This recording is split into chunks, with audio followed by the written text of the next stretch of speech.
Welcome to the Learning Pines YouTube. We hope this video helps. You start by ensuring your device and Apple ID are ready so changes apply smoothly.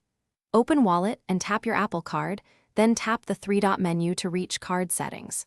Once there, review identity and billing info.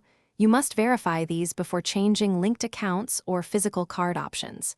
Make sure you're on a secure network, because Apple verifies with your bank. If you see prompts to update Apple ID verification, complete those now, so later steps will proceed without interruptions. Now you perform the detailed updates. Tap card information to edit billing address, phone, and email.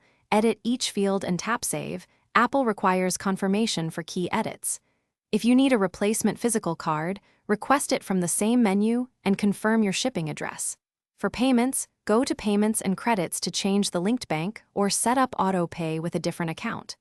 Once done, Apple revalidates bank details, so allow a moment for verifications to complete. Finish by reviewing each change in wallet and your Apple ID settings. You should see updates immediately, but sign out and sign back in if something hasn't refreshed. If verification fails or a bank link is rejected, double-check routing and account numbers, then retry. Contact Goldman Sachs or your bank if problems persist. For billing disputes or unexpected balances, inspect statements and activity and use the message or call support option. One key tip: keep screenshots of any error messages for fast. Thanks for watching. Consider subscribing if we helped you.